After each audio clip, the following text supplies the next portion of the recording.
Hello दोस्तों, तो स्वागत है आपका नर्सिंग गुरुकुल के इस यूट्यूब चैनल पे। आज का जो हमारा टॉपिक है वो है एमसीक्यू सीरीज। ठीक, ये एमसीक्यू सीरीज हमारा चल रहा था और आज का जो हमारा लेक्चर है वो लेक्चर नंबर है 5वां। ठीक, ये 5वां लेक्चर नंबर है इस एमसीक्यू सीरीज का, यानी जो आरंभ बैच का आपका एमसीक्यू सीरीज चल रहा है उसका ये 5वां लेक्चर होने वाला है। ठीक, अभी तक हमने 60 जो है एमसीक्यू को डिटेल में डिस्कस कर लिया है। अगर आपने अभी तक चारों लेक्चर को नहीं देखा है तो उन चारों लेक्चर को देख लीजिए, उसके बाद ही इसको देखिए। ठीक, और ये जो आपका नर्सिंग एप्टीट्यूड का पूरा सिलेबस है, ठीक, ये नर्सिंग एप्टीट्यूड का पूरा जो सिलेबस है ये एमसीक्यू सीरीज करवाई जा रही है। और ये पूरा आपका जो है किसी भी एंट्रेंस एग्जाम जिसमें आपका नर्सिंग एप्टीट्यूड आता है, चाहे उत्तराखंड का एग्जाम हो, चाहे छत्तीसगढ़ का हो, चाहे जो यूपी सीनेट का हो, ठीक, किसी भी एंट्रेंस एग्जाम जिसमें आपका नर्सिंग एप्टीट्यूड का सिलेबस आता है उसके लिए पर्याप्त है। ठीक, और इस एमसीक्यू सीरीज में 500 से ज्यादा 500 प्लस एमसीक्यू करवाए जाएंगे, साथ ही 500 से ज्यादा आपके जो है प्रीवियस ईयर क्वेश्चन करवाए जाएंगे, अलग अलग स्टेट में जो प्रीवियस ईयर में क्वेश्चन आए हुए हैं। ठीक,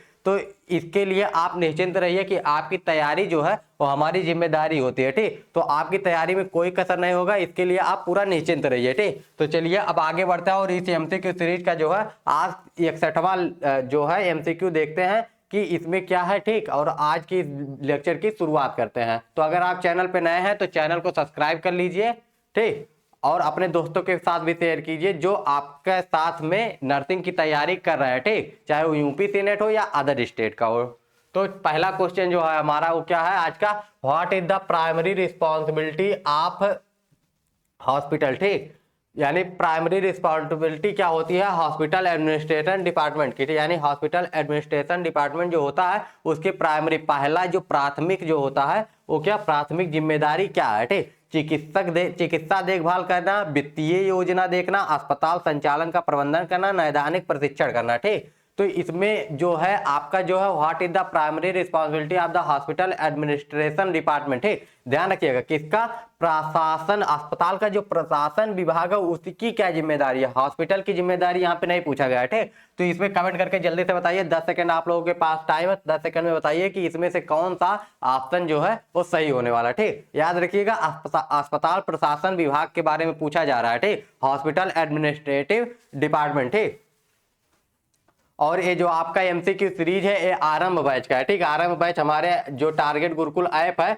उस पे आपका चल रहा है। ठीक, आरंभ बैच आपका वहां पे चल रहा है और उसी का ये एमसीक्यू सीरीज यहाँ पे चल रहा है। ठीक, और आपको साथ में बता दें कि आरंभ बैच जो है उसमें आपका फिजिक्स, केमिस्ट्री, बायो, इंग्लिश और नर्सिंग एप्टीट्यूड सभी जो सब्जेक्ट हैं उनकी तैयारी बहुत अच्छे से कराई जा रही है। ठीक, तो अभी तक आपने अगर बैच नहीं ज्वाइन किया तो जाके बैच ज्वाइन कीजिए और हमारे साथ जुड़ जाइए, क्योंकि हमारी जो टैगलाइन है वो क्या है, हम आपकी जो तैयारी है वो हमारी जिम्मेदारी बनती है। ठीक, तो इसी टैगलाइन के साथ इसका जवाब जल्दी से दीजिए।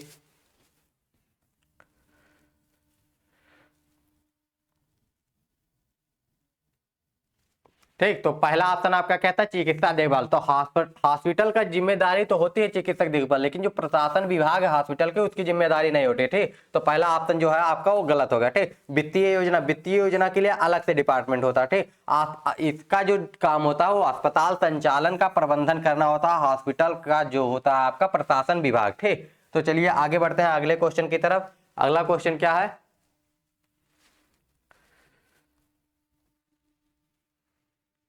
The patient registration system is typically managed by. जो पेशेंट का रजिस्ट्रेशन सिस्टम होता है वो किसके द्वारा मैनेज किया जाता है। ठीक, जो पंजीकरण प्रणाली है आमतौर पे वो किसके द्वारा मैनेज किया जाता है, किसके द्वारा प्रबंधित किया जाता है। ठीक, तो सबसे पहला है मानव संसाधन, आईटी विभाग, प्रशासनिक सेवाएं, आपातकालीन विभाग, यानी ह्यूमन रिसोर्स के द्वारा, आईटी डिपार्टमेंट के द्वारा, एडमिनिस्ट्रेटिव सर्विसेज के द्वारा, इमरजेंसी डिपार्टमेंट के द्वारा। ठीक, तो इसमें से जो आपका है द पेशेंट रजिस्ट्रेशन सिस्टम, यानी पेशेंट का जो रजिस्ट्रेशन पंजीकरण, जो पहले आप हॉस्पिटल में जाते हैं पर्चा कटवाते हैं आपका पंजीकरण होता है, तो वो किस विभाग द्वारा देखा जाता है, जल्दी से कमेंट करके बताइए कि वो किस विभाग द्वारा इसको देखा जाता है। ठीक, जल्दी से कमेंट कीजिए कि the patient registration system is typically manage by, किसके द्वारा मैनेज किया जाता है पेशेंट का जो रजिस्ट्रेशन सिस्टम है वो। ठीक, पहला ह्यूमन रिसोर्स, दूसरा आईटी डिपार्टमेंट, तीसरा है एडमिनिस्ट्रेटिव सर्विसेज और चौथा है इमरजेंसी डिपार्टमेंट। ठीक,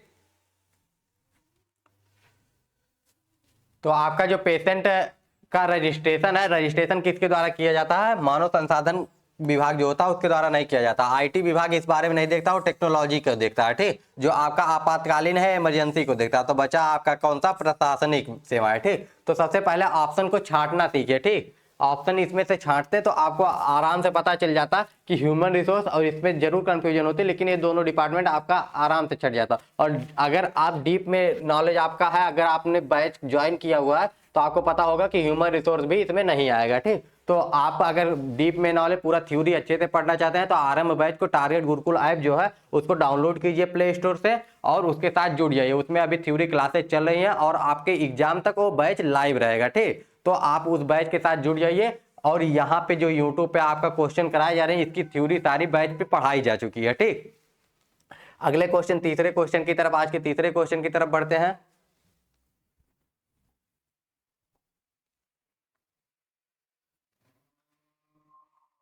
What is the standard time to initiate treatment for life-threatening emergencies upon arrival, ठीक। यानी आगमन पर जानलेवा आपात स्थिति के लिए उपचार शुरू करने का मानक समय क्या है, ठीक। यानी इसका क्या मतलब है, जब इमरजेंसी कंडीशन में आप आते हैं तो उसमें उपचार शुरू करने का जो है वो स्टैंडर्ड यानी मानक टाइम क्या है, ठीक। यानी इमरजेंसी टाइम पे आपका जो है इनिशिएट ट्रीटमेंट जो करना है लाइफ थ्रेटनिंग कंडीशन में, उसका जो स्टैंडर्ड टाइम होने वाला है वो स्टैंडर्ड टाइम कौन सा होने वाला है, ठीक। कमेंट करके जल्दी से बताइए। 5 minute, 10 minute, 15 minute, 20 minute. Option आपके पास है 5, 10, 15, 20, ठीक। जल्दी से बताइए। अगर हॉस्पिटल में कोई इमरजेंसी में जा रहा है, किसी का एक्सीडेंट हो गया है या कुछ ऐसी कंडीशन हो गई जो इमरजेंसी, आप ट्रामा सेंटर या इमरजेंसी डिपार्टमेंट में पहुंच रहे हैं, तो वहां पे हॉस्पिटल में जो है तो आपकी जो, जब आप वहां पे नर्स के रूप में कार्य करेंगे, एक नर्सिंग ऑफिसर के रूप में कार्य करेंगे, तो जो आपका पेशेंट आएगा उसकी जो क्या केयर है, उसके जो देखभाल है वो कितने देर में स्टार्ट हो जाएगी। उसकी जो दवाई आप कहते हैं सिंपल भाषा में दवाई करना, वो दवाई करना का स्टार्ट कब से हो जाएगा, कितने जल्दी से जल्दी हो जाएगा। 5 मिनट के अंदर हो जाना शुरू हो जाना चाहिए, 10 मिनट के अंदर, 15 मिनट के अंदर, 20 मिनट के अंदर, ठीक। कमेंट करके जल्दी से बताइए। तो इसका जो मानक समय है वो होता है बिना टाइम वेस्ट किए, यानी 5 मिनट के अंदर आपका स्टार्ट हो जाना चाहिए, ठीक। बिना टाइम वेस्ट किए आपका जो है दवाई स्टार्ट हो जाना चाहिए। तो पहला ऑप्शन इसमें सही है, ठीक। आगे बढ़ते हैं।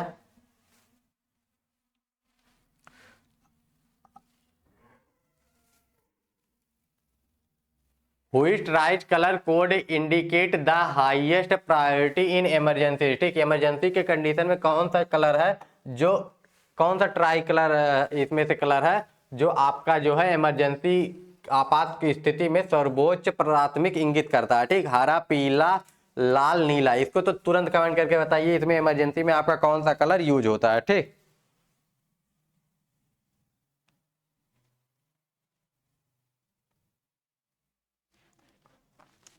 ठीक, कौन सा कलर आपके इमरजेंसी के कंडीशन में यूज होता है, ठीक। तो सबसे पहले तो हरा तो नहीं है होता है, ठीक। पीला आपका अर्जेंट बताता कि अर्जेंट है, लेकिन वो आपका इमरजेंसी नहीं होता, इमरजेंसी आपका लाल होता है, ठीक। यानी पीला अगर है तो कहेगा कि ये चीज अर्जेंट है, ठीक, अर्जेंट है, ठीक। लेकिन अगर आपका जो है लाल है तो उसका मतलब है कि आप इमरजेंसी की कंडीशन में है, ठीक। तो जो लाल कलर है वो आपका यही बताता है, इमरजेंसी बताता है, ठीक। और नील पीला जो है आपका अर्जेंट बताता है, ठीक। इसके बाद आता है what does the radiology department primary deal with, ठीक। यानी रेडियोलॉजी डिपार्टमेंट जो होता है, रेडियोलॉजी विभाग कौन सा होता है, जहां पे आप एमआरआई कराने जाते हैं, ठीक। जहां पे आप एमआरआई कराने जाते हैं, ठीक, एक्सरे करवाने जाते हैं। हॉस्पिटल का डिपार्टमेंट जो एमआरआई देखता है, एक्सरे देखता है, यूएसजी यानी आपका क्या है अल्ट्रासाउंड देखता है, ठीक। यूएसजी आपका हो गया। यानी ये जो डिपार्टमेंट आपके होते हैं इन सबको जो देखता है,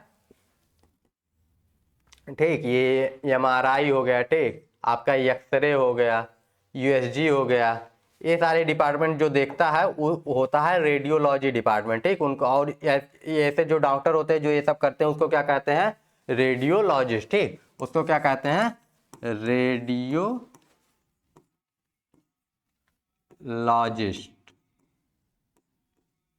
लॉजिस्ट, ठीक। यानी रेडियो LOGIST, ठीक, रेडियोलॉजिस्ट, ठीक। तो आपका ऐसे जो लोग होते हैं, यानी जो आपका एक्सरे करते हैं, सीटी करते हैं, MRI करते हैं, ठीक, उनको क्या कहते हैं? रेडियोलॉजिस्ट कहते हैं, ठीक।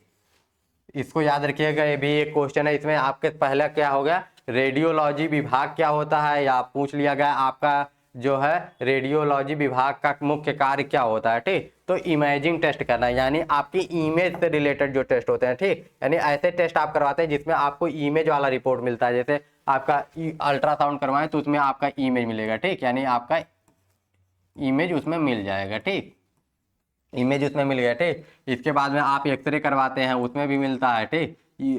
सीटी करवाएंगे उसमें भी आपको एक फोटो मिल जाएगा, ठीक। MRI करवाएंगे उसमें भी मिल जाएगा, ठीक। तो ऐसे जो डिपार्टमेंट होते हैं जिसमें आपका फोटो से रिलेटेड चीजें होती हैं, वो आपका इसमें आता है, ठीक। किसमें आता है? Radiology department. आप इसका कहा, रेडियोलॉजी का मुख्य रूप से किससे निपटाता है, ठीक, यानी रेडियोलॉजी जो है उसका मुख्य कार्य क्या होता है, ठीक। तो रक्त परीक्षण करना होता है, डायग्नोस्टिक इमेजिंग करना होता है, फिजियोथेरेपी करना होता है, मानसिक स्वास्थ्य का काम करना होता है, ठीक। इसमें से कौन सा आपका काम होता है, ठीक।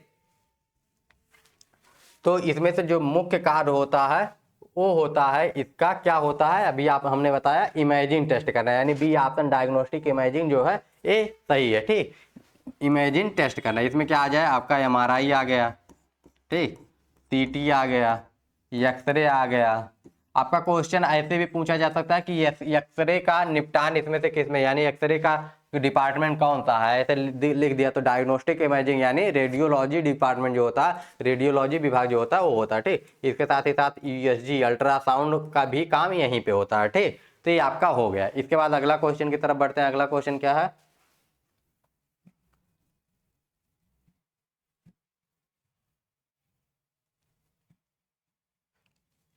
यार इस काम कहने कर रहा, ठीक। तो आगे बढ़ते हैं। अगला क्वेश्चन जो हमारा है, which imaging modality is considered safest, ठीक, safest for the pregnant patient, ठीक, यानी जो प्रेग्नेंट पेशेंट है उसका जो कौन सा गर्भवती रोगियों के लिए कौन सा इमेजिंग साधन सबसे सुरक्षित माना जाता है, ठीक, यानी प्रेग्नेंट पेशेंट जो आपका होता है उसके लिए कौन सा इमेजिंग टेस्ट, ठीक, यानी कौन सा टेस्ट ऐसा होता है ये इमेजिंग में, ठीक, यानी रेडियोलॉजी डिपार्टमेंट में जिस जो सेफेस्ट माना जाता है, ठीक, यानी सुरक्षित माना जाता है, ठीक। X ray, MRI, CT scan, ultrasound, ठीक। तो इसका जवाब तो आप लोग दे ही सकते हैं, ये आप लोगों ने घरों में देखा होगा, ठीक। 3 बार आपका होता है वो चीज, ठीक है। क्या होता है? एक्सरे होता है, MRI होता है, CT स्कैन, अल्ट्रासाउंड। इसमें से क्या होता है, जो गर्भवती महिलाएं होती है उनके लिए सबसे सेफेस्ट क्या है, ठीक, सबसे सुरक्षित क्या है, ठीक, कौन सा इमेजिंग टेस्ट इसमें सबसे सुरक्षित उनके लिए माना जाता है, ठीक। जल्दी से कमेंट करके बताइए।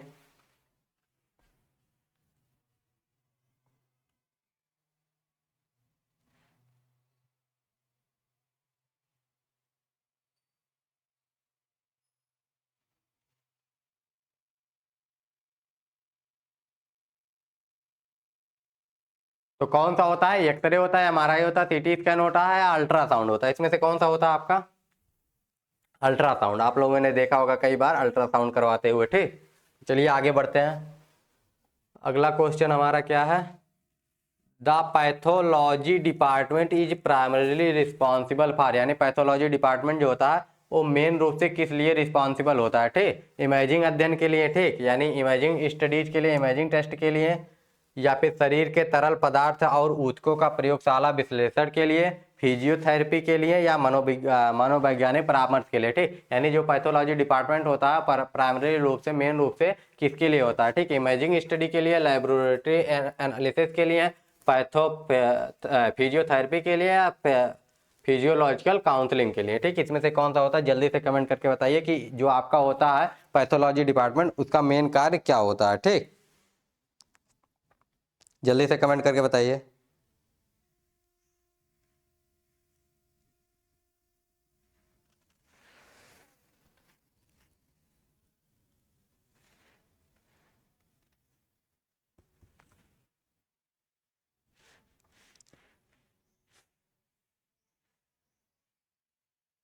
कौन सा होता है? इमेजिंग अध्ययन करना होता है शरीर के तरल पदार्थ ऊतकों का प्रयोगशाला विश्लेषण, फिजियोथेरेपी तथा मनोवैज्ञानिक शास्त्र। कौन सा होता है इसमें से? जो आपका होता है लेबोरेटरी एनालिसिस के लिए होता है। ठीक, आपका जो पैथोलॉजी होता है वहीं पे आपका आप ब्लड टेस्ट करवाते हैं, जैसे कि सीबीसी कंप्लीट ब्लड काउंट हो गया आपका। ठीक, ब्लड टेस्ट करवा रहे हैं, एलएफटी करवा रहे हैं। ठीक, और आपका क्या करवा रहे हैं? केएफटी करवा रहे हैं। ठीक, केएफटी करवा रहे हैं, या आपका ऊतक जांच जो भी है आपका, कोई कोई भी ऐसा जैसे सर्जरी वगैरह हुई है, ठीक, जैसे आपकी हुई है तो उसमें जो आपका पार्ट काट के निकाला जाता है उसकी भी सैंपलिंग यहीं से होके जाती है। ठीक, तो ये आपका डिपार्टमेंट हो गया। ठीक, इसके बाद आगे बढ़ते हैं। अगला क्वेश्चन क्या है? What is the standard anticoagulant use for the complete blood count testing. ठीक, यानी पूर्ण रक्त गणना सीबीसी में, यानी पूर्ण रक्त गणना यानी सीबीसी कंप्लीट ब्लड काउंट जो है आपका उसमें। ठीक, कंप्लीट ब्लड काउंट जो है आपका उसमें, कंप्लीट ब्लड काउंट है उसमें पूर्ण रक्त जो परीक्षण के लिए उपयोग किया जाने वाला मानक थक्का रोधी कौन सा, यानी ऐसा कौन सा जो है जिसे आप जो सैंपल देते हैं, आपने कभी देखा होगा एक बॉयल में देते हैं। ठीक, यानी सिरिंज से निकाल के उसको एक डिब्बे में रखा जाता है। ठीक, तो डिब्बे में ऐसा कौन सा चीज पड़ा होता है, ऐसा कौन सा चीज होता है जिसकी वजह से उसका थक्का नहीं जमता है। ठीक, जब आप सीबीसी के लिए कंप्लीट ब्लड काउंट के लिए कभी ब्लड जांच करवाने के लिए जाते हैं तो सिरिंज से आपका सैंपल निकाला जाता है और एक छोटी सी डिब्बी होती है उसमें डाल दिया जाता है। ठीक, तो उसमें ऐसा कौन सा चीज पड़ा होता है जिसकी वजह से उसमें थक्का नहीं बनता है। ठीक, जैसे ऐसे आपका किसी कहीं पे कट गया, ऐसे पकड़ के रखते हैं, 1 मिनट में थक्का बन जाता है, ब्लड निकलना बंद हो जाता है। ठीक, तो ऐसा कौन सा चीज होता है उसमें कि थक्का नहीं बनता है। ठीक, क्योंकि आपका जो ब्लड सैंपल का जांच करने में मिनिमम 1 घंटा लग जाता है। ठीक, और आपका रिपोर्ट आने में 2 से 3 घंटे लग जाते हैं। ठीक, तो इतने देर कैसे बचा रहता है, ठीक, यही देखना है। तो पहला एडीटीए, ठीक, ईडीटीए हेपेरिन, ठीक, साइट्रेट आ गया, ऑक्सलेट आ गया। ठीक, साइट्रेट और ऑक्सलेट, इसमें से कौन सा ऑप्शन सही है? जल्दी से कमेंट करके आप लोग बताइए,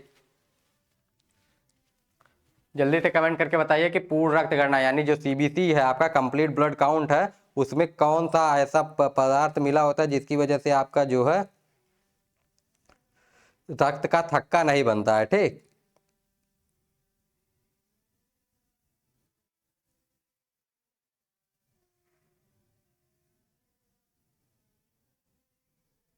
जल्दी से कमेंट करके बताइए।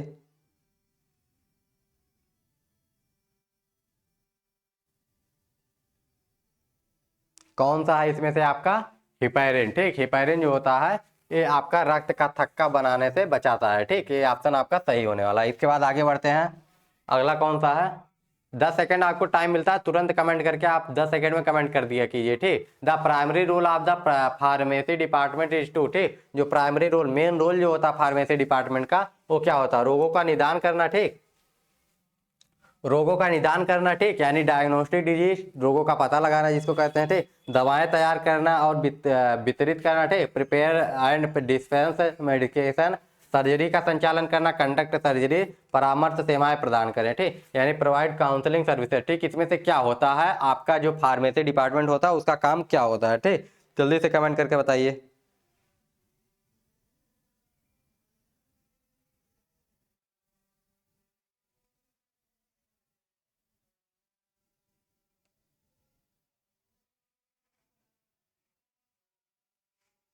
जल्दी से कमेंट करके बताइए।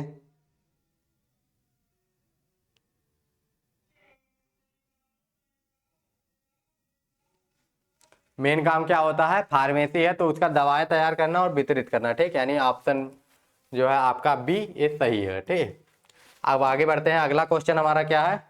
अगला क्वेश्चन हमारा है what is the key responsibility of the clinical pharmacist. ठीक, यानी जो फार्मासिस्ट होते हैं, क्लिनिकल फार्मासिस्ट होते हैं, उनकी क्या होती है आपकी जो है क्लिनिकल फार्मासिस्ट की जो प्रमुख जिम्मेदारी है वो क्या होती है? दवाओं का निर्धारण करना। ठीक, यानी जो फार्मेसी में फार्मासिस्ट होते हैं तो उनका क्या काम होता है? दवाओं का निर्धारण करना, भोजन तैयार करना, उचित दवा उपयोग सुनिश्चित करना, नैदानिक परीक्षण का आयोजन करना। ठीक, इसमें से मेन काम क्या होता है आपके फार्मासिस्ट का? ठीक, प्रिस्क्राइबिंग मेडिकेशन, मेडिकेशन को प्रिस्क्राइब करना, प्रिपेयर मील्स प्रिपेयर करना, इंश्योर अप्रोप्रिएट मेडिकेशन यूज और कंडक्टिंग डायग्नोस्टिक टेस्ट। इसमें से क्या काम होता है फार्मासिस्ट का? यानी जो डी फार्मा बी फार्मा किए होते हैं उनका मेन काम क्या होता है इसमें से? जल्दी से कमेंट करके बताइए।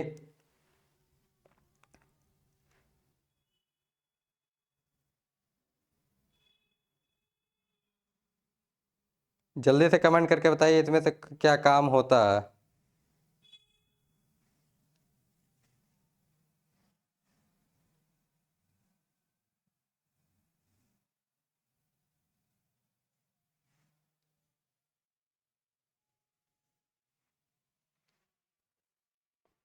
जो फार्मासिस्ट होता है यानी वो फार्मेसी किए हुआ होता है, ठीक। और फार्मेसी में जो होता है वो क्या किया जाता है आपका, फार्मेसी में दवाओं का निर्धारण करना, उचित दवा उपयोग सुनिश्चित करना, ठीक। और नैदानिक प्रशिक्षण का उपयोग, इसमें से क्या होता है, दवाओं का निर्धारण आपका प्रिस्क्राइब जो मेडिकेशन है वो कौन करता है, डॉक्टर करते हैं, ठीक। प्रिपेयर मीलिंग, इसके लिए अलग से डाइटेशियंस होते हैं, ठीक। और इंश्योरिंग अप्रोप्रिएट मेडिकेशन यूज, यही होता है, ठीक। यानी मतलब उनका काम होता है कि सही से यूज कर रहा है कोई कि नहीं मेडिकेशन को, इसको देखना, ठीक। तो ये हो गया आपका। अगला क्वेश्चन की तरफ बढ़ते हैं। अगला क्वेश्चन क्या है हमारा, अगला क्वेश्चन है द आईसीयू प्राइमरली जो होता है, क्या आईसीयू मुख्य रूप से पूरा करता है, ठीक। यानी क्या करता है आईसीयू का जो प्राइमरली क्राइटेरिया है वो मुख्य रूप से क्या पूरा करता है, ठीक। तो वो क्या है, पुरानी बीमारियों, पुरानी बीमारियां, जो आईसीयू का पूरा करना क्या होता है, पुरानी बीमारियां, आउट पेशेंट सेवाएं, गंभीर रूप से बीमार रोगी और मातृत्व देखभाल, ठीक। यानी मैटरनिटी यूज केयर के लिए होता है, यानी माँ और बच्चे के केयर के लिए होता है, ठीक। या फिर क्रिटिकली इल पेशेंट के लिए होता है, आउट पेशेंट डिपार्टमेंट के लिए, क्रोनिक डिजीज के लिए होता है, ठीक। तो इसको जल्दी से कमेंट करके बताइए कि जो आपका आईसीयू है उसका मेन काम क्या होता है, ठीक। जल्दी से कमेंट करके बताइए कि इसमें से जो आईसीयू है, इंटेंसिव केयर यूनिट है, उसका मेन काम क्या होता है। आईसीयू का फुल फॉर्म क्या होता है, इंटेंसिव केयर यूनिट, ठीक। इंटेंसिव केयर यूनिट, ठीक। इंटेंसिव जो केयर यूनिट होता है आपका, इंटेंसिव केयर यूनिट, जो इंटेंसिव केयर यूनिट आपका जो होता है, इसका क्या काम होता है मेन रूप से, ठीक। इंटेंसिव केयर यूनिट, इसका फुल फॉर्म याद रखिएगा, ठीक।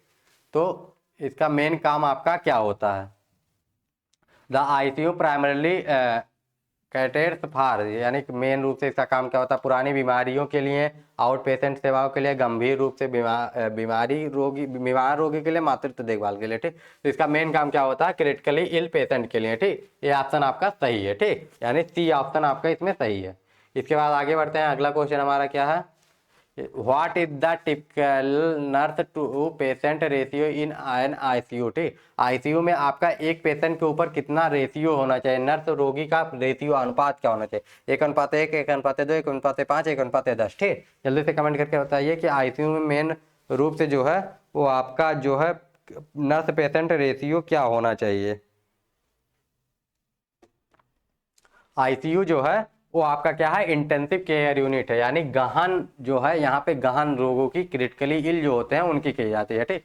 तो यहाँ पे आपके जो मरीज होते हैं बहुत ज्यादा बीमार होते हैं, क्रिटिकली इल होते हैं, क्रिटिकली मतलब उनकी कंडीशन बहुत ज्यादा खराब होती है, तो उनको हमेशा मॉनिटरिंग की जरूरत होती है, 24 आवर, यानी 24 आते हैं, 24/7 आपके जो है उनके जो है क्या चीज की जरूरत होती है, उनको देखभाल मॉनिटरिंग की जरूरत होती है, ठीक। हर एक समय पल पल की उनकी जो होती है, तो इसके लिए आपका जो है एक व्यक्ति हमेशा चाहिए होता है एक पेशेंट के पास, तो रेशियो क्या होगा, 1:1 होगा, ठीक। और ठीक, ये आईसीयू का आपका रेशियो होगा। आप लोग बताएंगे जनरल वार्ड के लिए क्या रेशियो होता है नर्स और पेशेंट का, ठीक। इसको कमेंट करके आप लोगों के लिए क्वेश्चन है कि जनरल वार्ड जो होता है, यानी कॉमन जो नॉर्मल वार्ड होता है, जनरल वार्ड होता है, वहां पे नर्स पेशेंट रेशियो क्या होता है, ठीक। नर्स पेशेंट रेशियो क्या होता है, इसको आप लोग कमेंट करके बताएंगे। जनरल जैसे मेडिसिन हो गया, ठीक, जैसे आपको साधारण बीमारी हुई है, बुखार जुकाम खांसी, ठीक, उसके लिए अगर आपको भर्ती किया गया है, ठीक, तो उसमें आपका जो नर्स पेशेंट रेशियो है वो क्या होगा, ठीक। इसको आप लोग कमेंट करके बताएंगे। इसका अगला क्वेश्चन आपका क्या है, कार्डियोलॉजी डिपार्टमेंट स्पेशलाइज्ड इन, यानी कार्डियोलॉजी डिपार्टमेंट जो होता है वो किस चीज विभाग में माहिर होता है, ठीक। यानी स्पेशलाइज उसका स्पेशल जो होता है वो किस विभाग के लिए होता है, कार्डियोलॉजी डिपार्टमेंट, ठीक। कार्डियोलॉजी डिपार्टमेंट का काम क्या होता है, तंत्रिका संबंधी विकार, हृदय रोग विभाग, गुर्दे के विकार और त्वचा संबंधी स्थितियां, ठीक। इसमें से आपका कौन सा होता है, ठीक।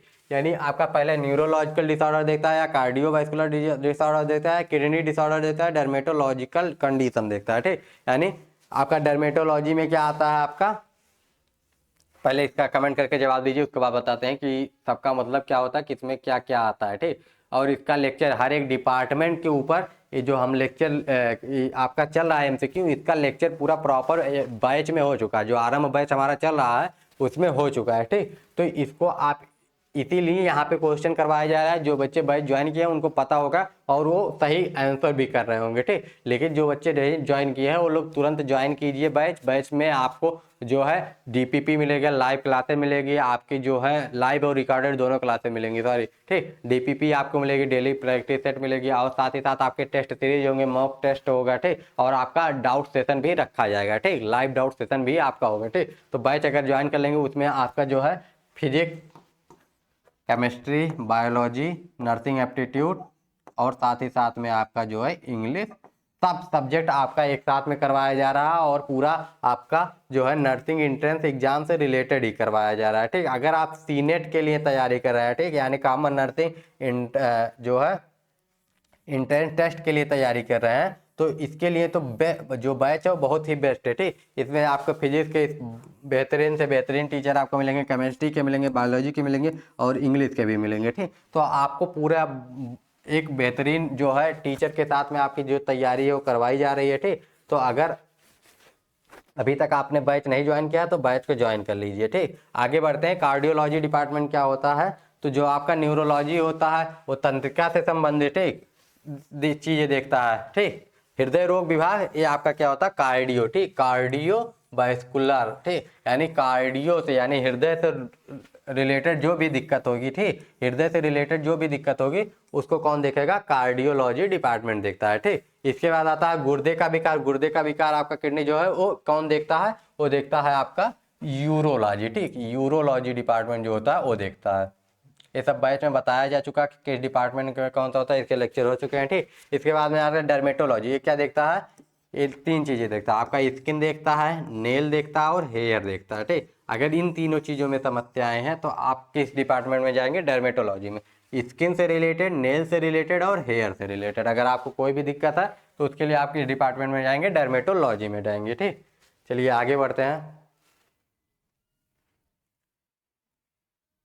ईईजी, ठीक, यानी what which diagnostic tool is commonly use in cardiology. Cardiology में कौन सा डायग्नोस्टिक टूल मेन रूप से यूज किया जाता है, ठीक। आपका जो हृदय रोग विभाग है, ठीक, यानी जो आपका हृदय रोग विभाग है, हृदय रोग विभाग, ठीक, ये जो विभाग आपका है इसमें आपका कार्डियोलॉजी में आमतौर पर किस डायग्नोस्टिक टूल का प्रयोग किया जाता है, यानी आपके अगर हृदय में दिक्कत हो रही है तो उसमें आपका मेन रूप से कौन सा जो है किया जाएगा, ठीक, यानी ईईजी किया जाएगा, एक्सरे किया जाएगा, ईसीजी किया जाएगा, अल्ट्रासाउंड किया जाएगा, ठीक। इसमें से कौन सा जांच किया जाता है, जल्दी से कमेंट करके बताइए कि आपके अगर हृदय रोग में दिक्कत है, हृदय में कोई दिक्कत है, यानी आपके दिल में कोई दिक्कत है, तो उसमें आपका कौन सा जो है टेस्ट वो किया जाएगा, ठीक।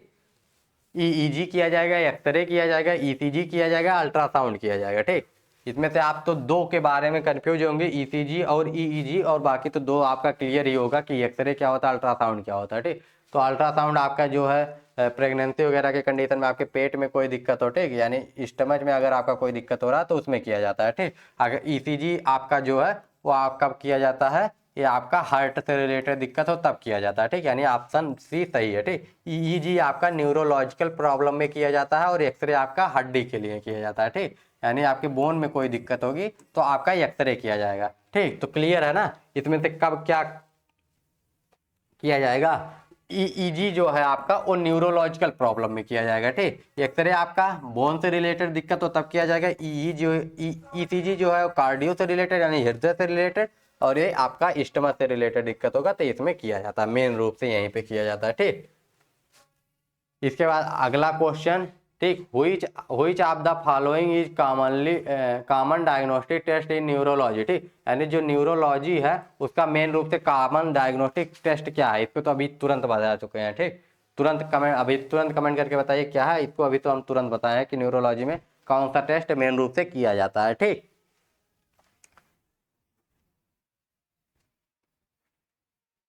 न्यूरोलॉजी में निम्नलिखित में से कौन सा सामान्य नैदानिक परीक्षण है? ईसीजी है आपका, ईईजी है, स्पेरोमेट्री है और एंजियोग्राफी है। ठीक, तो एंजियोग्राफी जो है ये आपका कार्डियो में किया जाता है। ठीक, अगर आपके कहीं ब्लॉकेज है कि किसी जो आर्टरी होती है, चाहे कोरोनरी आर्टरी हो, ठीक, चाहे जिसमें हो तो उसमें किया जाता है। ठीक, और ईईजी जो होता है ये आपका न्यूरोलॉजी में किया जाता है, अभी बताया, और ईसीजी होता है ये भी आपका कार्डियो से रिलेटेड दिक्कत में किया जाता है। ठीक, तो ये हो गया आपका। तो ठीक, तो ये हो गया आज का आपका लेक्चर।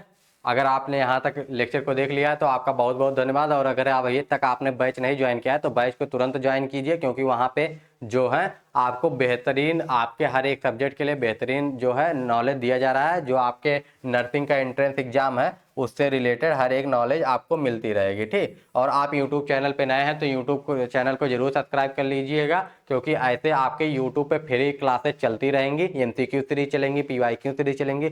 कुछ अगर आप कुछ लोग जेएनएम की तैयारी करना चाहते हैं, आपके भाई बहन दोस्त करना चाहते हैं तो उनको भी बताइए। ठीक, और नर्सिंग एप्टीट्यूड जो है बहुत इंपॉर्टेंट सब्जेक्ट है। ठीक, इसके बिना आपका सिलेक्शन नहीं होगा। इस बार आपका 150 प्लस स्कोर आएगा तभी आपका सिलेक्शन हो पाएगा, और 150 प्लस तभी संभव है जब आप नर्सिंग एप्टीट्यूड और इंग्लिश, ठीक, ये भी साथ में ही पढ़ें। ठीक है, यानी आपका फिजिक्स, केमिस्ट्री, बायोलॉजी के साथ में नर्सिंग एप्टीट्यूड का भी सब्जेक्ट जब पढ़ेंगे तभी आपको जो है आपका बेड़ा पार हो पाएगा। ठीक, तो इसी के साथ कि आप जो है एग्जाम में तैयारी बढ़िया करें और एग्जाम को फोड़ें, हमारे साथ बने रहिए इस आरंभ बैच के साथ। ठीक, यानी आरंभ एमसीक्यू सीरीज है, इसके साथ बने रहिए। ठीक, अगर कोई भी वीडियो में दिक्कत हो, कोई भी प्रॉब्लम हो तो कमेंट करके तुरंत पूछिएगा। मिलते हैं नेक्स्ट वीडियो में। Bye bye, take care and जय हिंद।